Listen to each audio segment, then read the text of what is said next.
Hello friends, welcome back to my channel. तो आज recipe हूँ फलकोबी बेसर।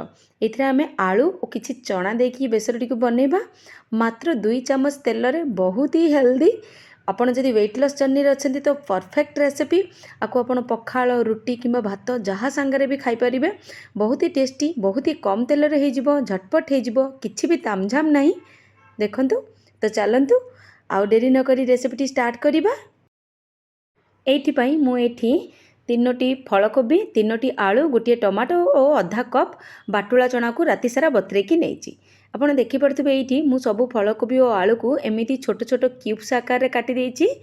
पूरा छोट छोट काटी देइछि। आपड़ चाहिए बड़ रखिपारे, किंतु जेहेतु चना सांगे मैच करिवार अछि सेतिपई मु छोट काटी नेइछि, जहाँ द्वारा कि टेस्ट बहुत ही भल आसिबो, देखिबाकू भी भल देखा जिवो। तो चलंतु एको साइड रे रखिबा। आपई गोटे मसला बा बेसर तैयार करिबा। जो मु गोटे ब्लेंडिंग जार रे 3 चामच सोरिष नेबी। एठी मु कला सोरिष यूज करछि, आपण चाहिले धला सोरिष भी यूज कर परिबे। तापरे एठी मु गोटे चामच जीरा नेबी, आधा इंच रो अदा को देबी।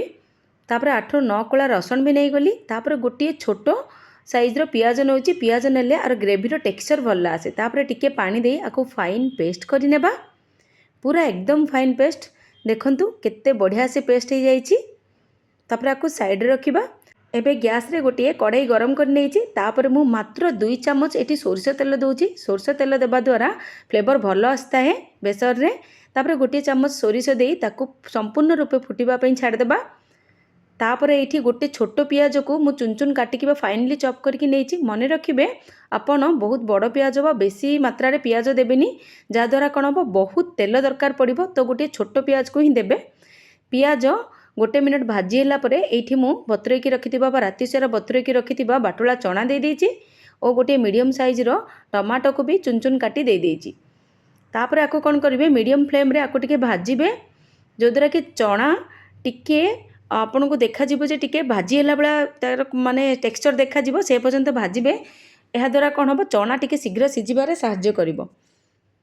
देखंतु आपण गोटे रु 2 मिनट भाजिला परे ए स्टेज रे कोन करिवे, बाटी रखिथिबा बेसर को दे देबे और एठी फ्लेम पूरा स्लो रखिकी गोटे मिनट भाजीबे। मन रखिबे बेसर को बहुत समय भाजीबेनी, जहाँ द्वारा बेसर पिता हो पारे। तापरे काटिकी रखिथिबा सबतक परिया दे देबा। लो फ्लेम रे आकु भी गोटे रु 2 मिनट भाजीबा।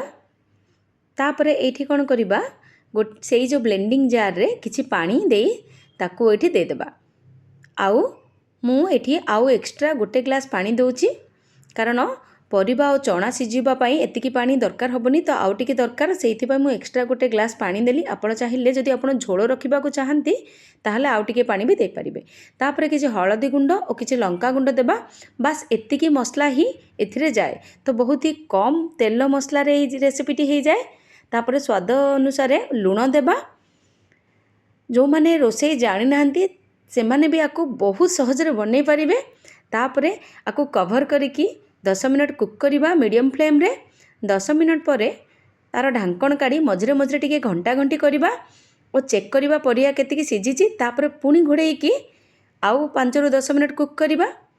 देखंतु एबे आहुरी पानी अछि। एठी मु पखाळ सांगरे खाइबी, तो सेइथिपई मु आकु टिके सुखा करिबी। आपण चाहिले टिके पतला झोल भी रखि परिबे, किंतु बेसिकली रेसिपीटी टिके सुखा ही भल लागे। तापरे देखंतु आउ 5 मिनट परे, टोटाल 15 मिनट पर आर टेक्सचर एमिति अच्छी। एई स्टेज रे कोन करिबा, आमे गोटे चना को नेकी चेक करिबा। चना जदि हाथ रे मंथिले मंथी हो जाउची ताहाले रेसिपीटी संपूर्ण हो जाइछि। आपण देखि पारुथिबे चना गुडा को बहुत सहज रे हो जाउची। मु आउ गोटे चना को टेकी देखौची। देखंतु मंथिले पूरा मंथी हो जाउची।